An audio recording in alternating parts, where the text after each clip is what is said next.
Hey everyone, welcome back. I'm Christina Steeren with Bullseye Investments, where we help busy professionals create a better financial future through apartment investing without the huge time commitment. And today we are talking about who is actually eligible to invest in these multifamily syndications. The short answer of it is that almost anyone can invest. Everyone from teachers to doctors to factory workers have successfully invested in multifamily syndications to help passively grow their wealth. So while just about anyone is able to invest in a multifamily syndication, there are a couple of things you're going to want to consider.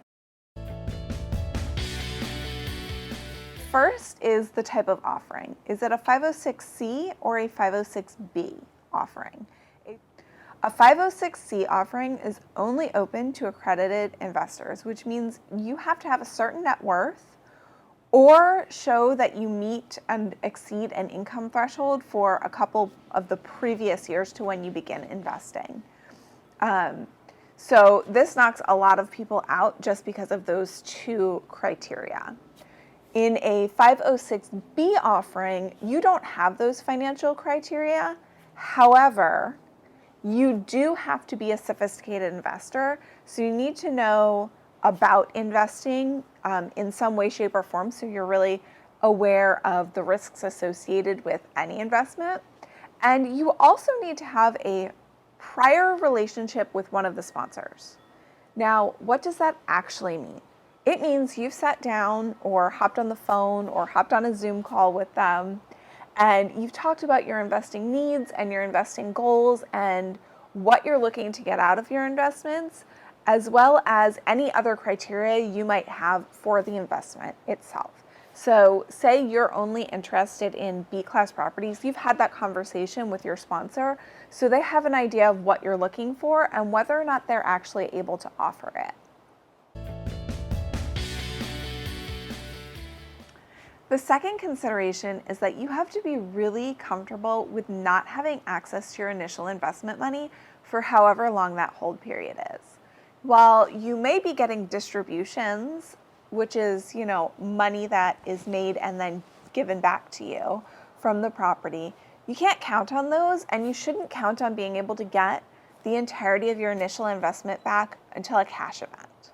Cash events are either a sale or in some cases a refinance, depending on the terms of the investment and the loan that the property is taking out. So as long as you're comfortable not having access to that money, multifamily syndications are a great investment vehicle for a lot of different people.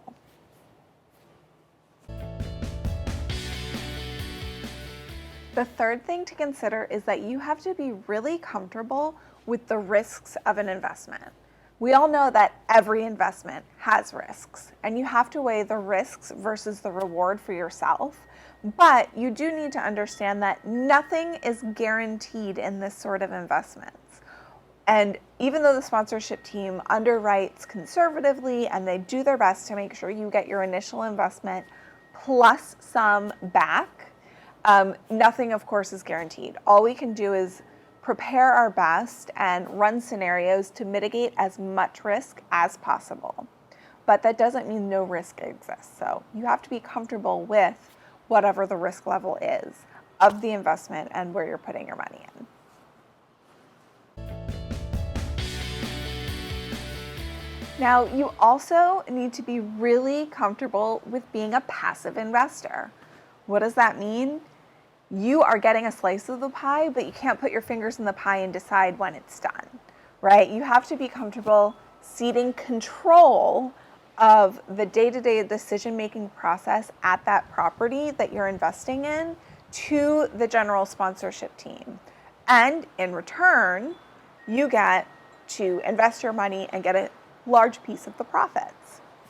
It's not for everyone, but for those who are comfortable giving up that control and being truly passive investors, multifamily syndications can be a really great opportunity.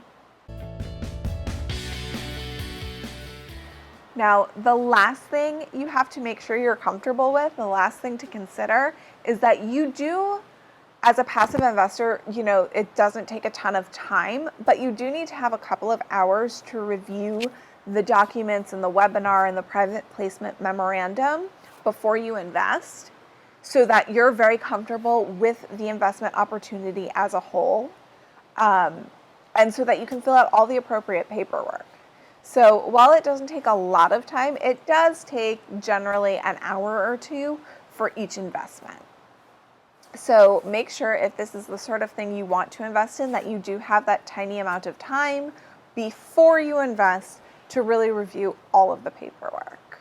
So I hope that clarified who is eligible to invest in a multifamily syndication and some of the things that you need to consider before investing in a multifamily syndication. As always, leave us a comment below letting us know one thing you learned from this and whether or not you're more interested in checking out a 506B or a 506C opportunity. Also, feel free to like this video and share it with anybody else who is learning about multifamily investing so that they can learn new things. Also, make sure to hit the subscribe button so that you don't miss any of the other content that we're putting out. If you hit the subscribe button, as soon as we put something new out, you will be the first to hear about it. Have a great day, and we will talk to you guys soon. See ya.